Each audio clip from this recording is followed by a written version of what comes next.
If you want to start making your own dungeon tiles and painting miniatures, what kind of instruments do you need? This will be my first time doing this stuff.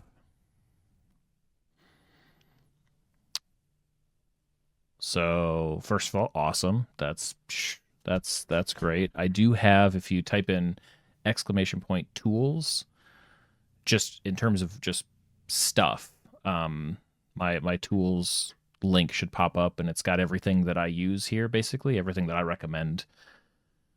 That's not necessarily an answer to your question, but that is like, plug first.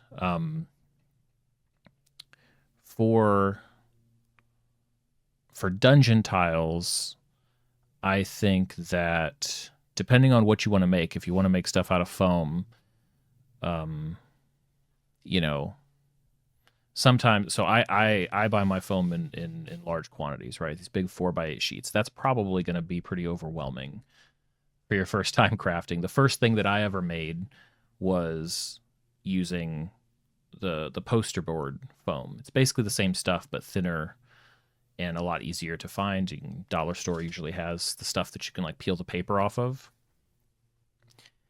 The other nice part about that stuff is that it textures really well. And if you want to add thickness to it, you could either stack them up or use like a cardboard and put the the the foam that you carve up in texture on top of it. If you want to try with XPS foam, sometimes there are project squares sheets at hardware stores. They sell them for people that need to like replace a little bit of insulation foam, or they maybe need to, something. And it's not great long term, but at least to get some and try it out, probably not a bad option. For any sort of foam, though, you're going to want like an X-Acto blade. Probably going to want an Olfa knife. X-Acto blades are good for the smaller bits of foam and anything, sometimes even cardboard, paper, things like that. But a latching Olfa blade, which is you can find it on that page of my site, is going to give you more versatility for bigger cuts. I mean, beyond that, like plain old, not plain old, I guess I use this higher strength, whatever, but Elmer's glue with foam will take you very, very far. That's the basics for like, and maybe like aluminum foil ball, right? That'll get you pretty far for texturing dungeon tiles. Cutting them, maybe a square, carpenter square, something to you know help you make good square cuts. That'll help as well. That should get you pretty far into cutting and carving the tiles. When it comes to painting,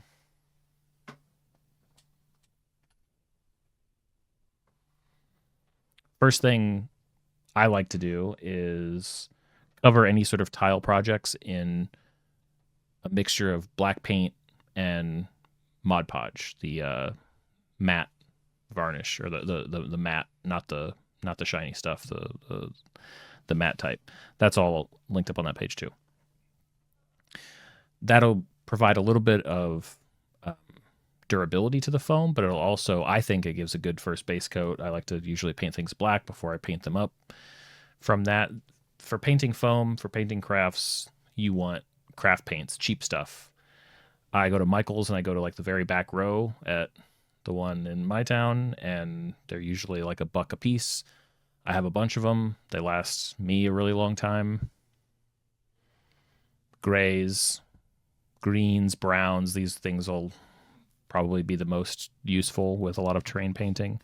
So that's all on the dungeon tile side of things. On the miniature painting side of it, there's actually probably, it's not a bad way to get started to try with one of those like kind of learn to paint sets that you can get from sometimes game stores now, or oftentimes I see them, they come with like a monster miniature and like a handful of paints. I don't know if they do like brushes and stuff too, but that's not a terrible way to get started because you can kind of get everything that you need and try it out.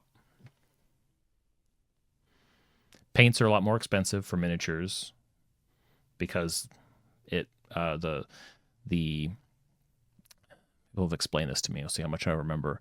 The actual size of the paint Uh, if we used craft paint on miniatures, it would basically not look right because the pigment size is too big.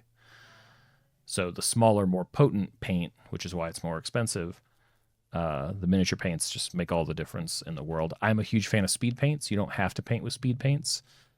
I just think that the way that I paint and the type of painted miniatures that I value, it's the perfect cut for me.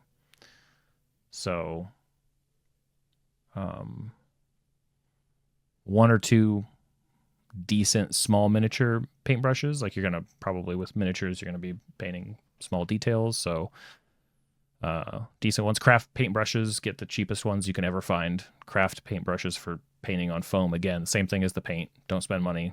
Find cheap stuff. And that's all you need. But for miniatures, you're usually going to get more mileage. It's going to be more worth your time to spend a couple dollars because you'll have those brushes for longer. A lot of the craft stuff that I do, painting on foam, painting, I'm literally with Mod Podge, painting with glue effectively, you're going to destroy brushes all the time. But miniatures, you should be a lot safer.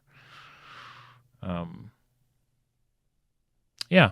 And in both cases, the absolute minimum recommended set. I think your question's a really good one. I think it'd be a good thing to do for me and for maybe other people have done this before too. Like, in order to make this, here's exactly what you need, type of thing, right? Like your first craft projects type of thing. That'd probably be a good idea to make a video or two about that type of thing and actually do the project or paint the miniature. And then I have to give props to all the crafting stuff that I learned getting started. I followed Jeremy's Blackmagic Craft channel. Actually, the first thing I ever made, that fountain. That was the first thing I ever made using Jeremy's tutorial and followed a bunch of his tutorials. So there, honestly, like there are lots of really great craft terrain YouTubers out there to follow that make a lot better content than I do. I make almost nothing that's actually like kind of how to. I think I will definitely be doing that once I finish up this big project. I think that'll be one of the things that I try to do more of. So yeah, thanks for the reminder. Thanks for the good question. I think I should do more stuff like in this vein for sure. And hopefully some of that stuff helps. Obviously, if you have any specific questions about any of it, feel free to ask. I'm on here a lot, happy to talk about it.